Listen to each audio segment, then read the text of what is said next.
श्री शिवाय नमस्तुभ्यं मित्रों, जय महाकाल, हर हर महादेव। तो मित्रों, कैसे हैं आप सब? आशा करते हैं आप सब लोग बहुत अच्छे होंगे। मित्रों, हम सबको पता है कि जो पितृपक्ष चल रहा था, पूरे पितृपक्ष 16 दिन का, उसमें समापन की ओर है।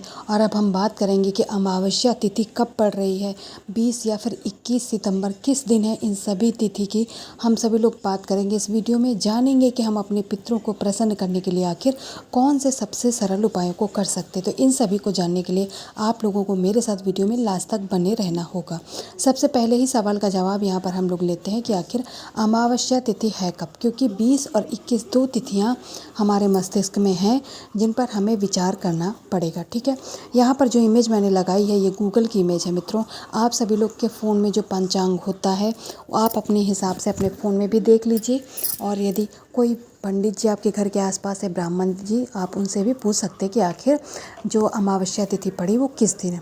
देखिए, यहाँ पर दिया हुआ है कि पंचांग के अनुसार आश्विन मास के कृष्ण पक्ष की जो अमावस्या तिथि पड़ी है वो 21 सितंबर 2025 को सुबह 12:16 से शुरू होकर के 22 सितंबर 2025 को सुबह 1:23 पर क्या होगी, समाप्त हो जाएगी। यानी ये पूरे 21 तारीख को ये दोपहर में लग रही है 12:16 से, और 22 सितंबर को सुबह 1:23 तक रहेगी।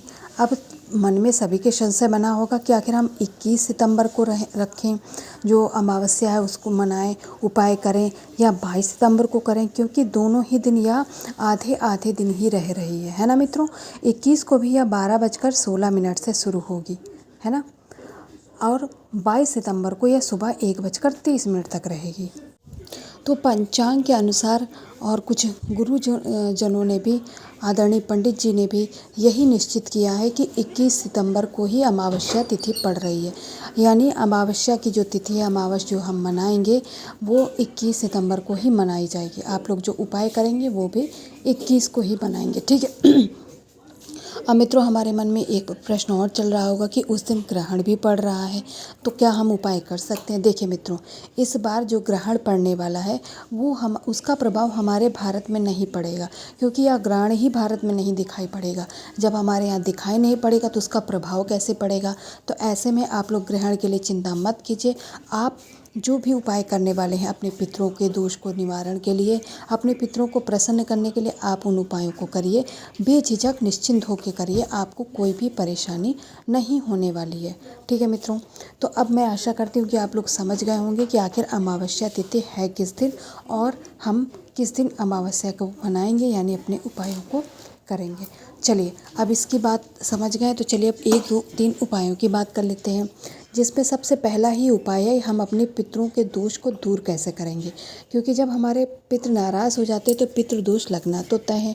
आपको स्क्रीन पे मिट्टी का दीपक दिख रहा है, आपको एक लंबी बत्ती का दीपक तैयार कर लेना है, क्योंकि पितरों के लिए हम जो दीपक लगाते हैं वो हमेशा लंबी बत्ती का लगाया जाता है, गोल बाती का प्रयोग नहीं किया जाता है। और जब पितरों की बात आती है तो घी से दीपक तैयार किया जाता है। ठीक है मित्रों, दीपक तैयार करने के बाद में इसे उठाएंगे और आपको जाना है बहते हुए जल के पास। आपके घर के आसपास कुआं, नदी, तालाब, बावड़ी, जो ट्यूबवेल होता है, कुछ भी हो जहाँ पर आपको बहता हुआ जल दिखाई पड़ रहा है, आपको वहाँ पर जाना है। जो घर के नज़दीक में पड़े सबसे आप वहीं पर जाइएगा। मान लीजिए आपने इस पितृ अमावस्या तिथि पर या पितृपक्ष के उपलक्ष्य में आपने ब्राह्मणों को भोजन नहीं कराया, जो कि कराना अनिवार्य होता है, किसी कारण से आपसे छूट गया, नहीं करा पाए। गौ माता को रोटी देना भी बहुत लाभदायक होता है, यानी गौ माता को रोटी खिलाते उससे भी हमारे सिर से जो पितृदोष होता है वो दूर हो जाता है। कुछ लोग श्राद्ध पक्ष में, पितृपक्ष में कौओं को भोजन कराते हैं, मतलब जो पक्षी होते कुत्ते को रोटी खिलाते हैं, जिससे हमारे ऊपर पितरों का दोष न लगे, हमारे पितृ प्रसन्न हो जाएं। क्योंकि हमें नहीं पता होता कि हमारे पितृ किस स्वरूप में भ्रमण कर रहे हैं। ठीक है, तो आपको ये सारे काम करने होते हैं। मान लीजिए ये सारे ही काम आप करना भूल गए या आपसे छूट गया, किसी कारण से नहीं कर पाए, तब आपको क्या करना है, जो आपने ये लंबी बाती का दीपक तैयार किया है घी का, इसे लेकर के बहते हुए जल के पास पहुंच जाइएगा और इस दीपक को आप प्रज्वलित करेंगे। जब प्रज्वलित करेंगे तो आप लोगों को ध्यान रखना है कि जो हम पितरों के लिए अपने दीप लगाते हैं, दीपक प्रज्वलित किया जाता है, उसका दिशा हमेशा दक्षिण दिशा में होती है, और इसे अपने पितृ देवता अरिमन का ध्यान करके ही प्रज्वलित करते हैं, है ना मित्रों। तो आप लोग भी पितृ देवता रिमन का ध्यान करके इसे प्रज्वलित कर दीजिएगा। आपने जो भी बताए गए कार्य हैं, यानी ब्राह्मण भोजन नहीं कराया है, कुत्ते को भोजन नहीं कराया है, गौ माता को रोटी नहीं खिलाई है, उसके बाद भी आपके पितृ प्रसन्न होंगे इस छोटे से सरल उपाय से। ठीक है मित्रों। इसी क्रम में हम अपने दूसरे उपाय की बात करते हैं, जिसका लाभ है क्षमा याचना मांगना। मान लीजिए आपने बहुत उपाय किए, लेकिन जाने अनजाने आपसे गलतियाँ हो गई। अब गलतियाँ हो गई तो आपको क्या करना है, आपको पितरों से अपने क्षमा याचना करना है। उसके लिए करना क्या पड़ेगा, आप लोगों को सामने स्क्रीन पे चावल के दाने दिख रहे हैं। आप लोग गिनती न मत, बल्कि एक चुटकी आप ले लीजिएगा। एक चुटकी चावल ले लेंगे, ठीक है, गिनती नहीं करेंगे।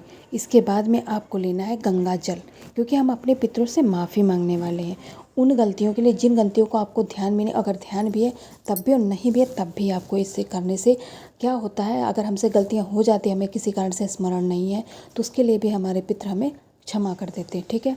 आप थोड़ा सा गंगा जल किसी कटोरी में, किसी पात्र में ले लीजिएगा और चावल के दाने मिक्स बिल्कुल भी नहीं करना है, सभी को आपको अलग अलग रखना है। और ले करके आपके घर में जो पितरों का स्थान होता है, कहाँ होता है मित्रों, आप सभी लोग भली भांति जानते हैं कि जो हमारे घर में पानी पीने का स्थान होता है, यानी आरओ, पिरिंडा, मटका, जो वाटर कूलर, जहाँ पर आपका पानी पीने के स्थान है वहाँ पे चले जाइएगा। आपको अपना दाहिना हाथ आगे करना है। इसे हाथ समझने का प्रयास कीजिएगा मित्रों, मेरी ड्राइंग इतनी अच्छी नहीं है। ठीक है। अपने दाहिने हाथ में आप जो चावल लिए आपने वो चावल के दाने रख लीजिएगा। इसके बाद अब आपको थोड़ा सा गंगा जल उसी में डाल करके और क्या करना है, आपको अपने पितरों का ध्यान करना है, अपने पितरों से का स्मरण करके उनसे क्षमा याचना करना है। जो गलतियां आपसे हो गई हैं, स्मरण है नहीं है, उनके लिए क्षमा याचना कर लीजिएगा। क्षमा याचना करने के बाद में एक ही निवेदन करें कि हे पितृदेवता, हमसे जाने अनजाने जो गलतियाँ हुई उसके लिए हमें क्षमा करें और हमें अपना आशीर्वाद प्रदान करें, आप हमसे प्रसन्न हो, रुष्ट ना हो। इसके बाद में आप उस जो जल है, चावल है, उसे लेकर के जो आपके घर में महादेव जी का शिवलिंग है वहाँ पर जा करके आपको जो पितृदेवता का स्थान होता है वहाँ पर जाएंगे, यानी महादेव जी के शिवलिंग के नीचे जहाँ से जल गिरने वाला होता है, जलाधारी से उसी स्थान पे इन दोनों चीज़ों को समर्पित कर देंगे, पितरों का ध्यान करेंगे और साथ ही में पितृदेवता अरिमन का नाम लेकर के आप इन दोनों चीज़ों को मित्रों यहाँ पर समर्पित कर दीजिएगा। और फिर से एक बार दोनों हाथ जोड़ करके पितृदेवता से क्षमा याचना कर लेंगे, जिससे पितृदेवता हमारे प्रसन्न होंगे और हमें अपना आशीर्वाद देंगे, जिससे हमारा जीवन में हमारे खुशियाँ आएंगी, परेशानियाँ घर से दूर भग जाएंगी। तो 2 उपायों की बात कर ली। अब हम यहाँ पर बात करेंगे तीसरे और अंतिम उपाय की, जो कि इस अमावस्या तिथि पे हम लोग करने वाले हैं। साथ ही उसके फ़ायदे की बात करेंगे। उससे पहले जो भी चैनल पे पहली बार आया है वो चैनल को सब्सक्राइब और वीडियो को लाइक करना बिल्कुल भी मत भूलिएगा मित्रों। ठीक है।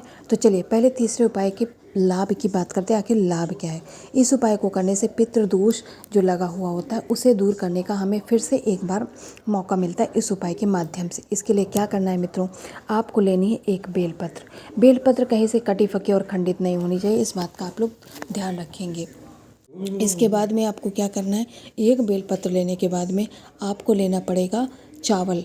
और चावल कितना लेंगे, माफ़ी चाहती हूँ मित्रों, चावल नहीं बल्कि इस उपाय में आप लोगों को गौ माता का कच्चा दूध लेना है। कितना लेंगे, ग्लास, कटोरी, जितना आपसे हो सके उतना गौ माता का आप कच्चा दूध ले लीजिएगा।